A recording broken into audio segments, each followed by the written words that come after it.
D'accord, ok. Mais concrètement, je suis tombé dans ça, malencontreusement. Mon intention était bonne, mais j'ai dérapé. Est-ce que c'est réparable ou pas?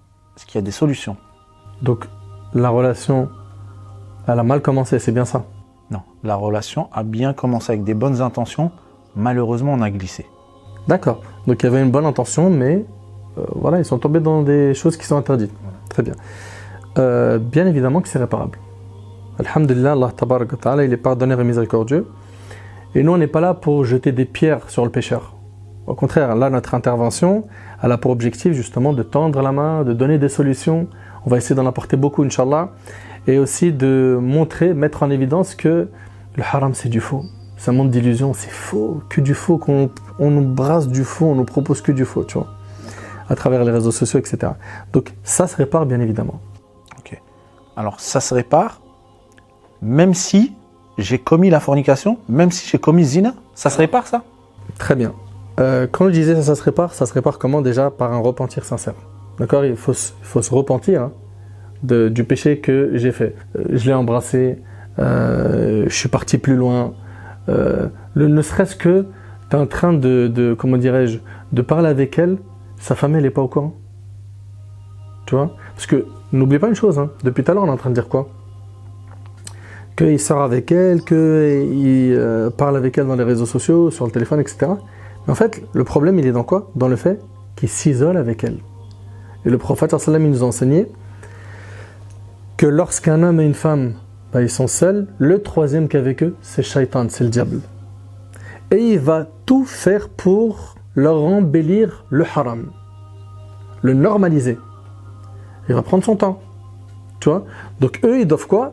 Ils doivent se repentir. Et parmi les conditions du repentir, il y a le regret sincère du cœur, se détacher immédiatement du péché. Ça y est, arrête. Tu es en train de faire quoi là?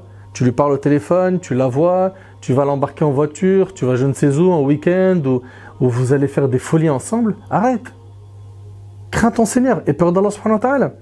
Donc, écoute bien, le regret sincère du cœur, l'abandon immédiat du péché et être déterminé à ne plus refaire ce péché. Maintenant, il est possible, comme tu as dit, qu'ils aient malheureusement commis la fornication ensemble. Ok? Là, on regarde déjà le dossier, c'est quoi en fait? C'est des gens qui se voulaient juste pour les deux, hein, pour jouer. Si c'est le cas, on les invite à se repentir sincèrement et à tirer une croix sur cette relation. D'accord? Même eux, ils ont le droit. Donc, quelqu'un qui a une mauvaise intention et après, il décide de se repentir. Allah, il pardonne tout, même le shirk, tant que tu as envie. Tu vois? Allah ne pardonne pas qu'on lui accorde des associés, mais en dehors du shirk, il pardonne à qui il veut. D'accord? Ok, très bien. Donc maintenant, il faut que tu comprennes que si la personne, elle est tombée dans zina, et que finalement les deux, c'était pour jouer, ou un des deux, il voulait juste jouer, et l'autre, il pensait que c'était sérieux, forcément, une fois qu'ils vont se repentir, ils vont regretter, etc., ils vont abandonner le péché. Là, après, il y a deux cas de figure. Il y a lui, il veut pas faire sa vie avec elle, donc on va pas le forcer. Il s'est repenti, hein.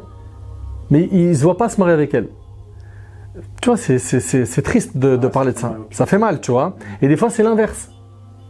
C'est elle qui veut pas de lui comme mari. Tu me suis? Et des fois, les deux, ils se veulent. Et quand les deux, ils se veulent, comment ça se passe? Là, ici, il y a divergence chez les savants dans le fait de lui accorder un délai avant de se marier avec elle. Ce délai, pourquoi? Pour qu'on vérifie si elle est enceinte ou pas. Donc chez l'imam Malik, on parlera de 3 périodes de menstrues. D'accord? Il faudra qu'on attende qu'elle ait 3 fois ses règles. Et après ça, il pourra quoi? Se marier avec elle. Ça, c'est chez l'imam Malik. Chez l'imam Shafi'i et chez l'imam Ahmed, une période de menstrues suffit. Et chez l'imam Abu Hanifa, il est le seul des 4 écoles qui autorise à ce que le mariage ait lieu, même sans ce délai, d'accord? Et même si elle est enceinte de haram. Alors que les autres savants diront que si jamais elle est enceinte, il pourra se marier avec elle après qu'elle ait accouché. Tu vois? Donc, c'est réparable. Après, ce qu'on préconise tout le temps aux gens, c'est de suivre une école juridique et de ne pas piocher ce qui les arrange. Okay? Parce que les savants ils disent que celui qui picore, hein, qui va en fait réunir les permissions des savants, il a réuni en lui tout le mal. Tu vois, à la fin, c'est plus une religion, c'est un cocktail de passion quand tu vois que la personne est là en train de quoi? Grappiller que autour des avis qui vont l'arranger, lui ou elle. C'est un peu comme le marché, quoi. On prend les avis qui nous intéressent et ce qui ne va pas dans notre sens, on le décline.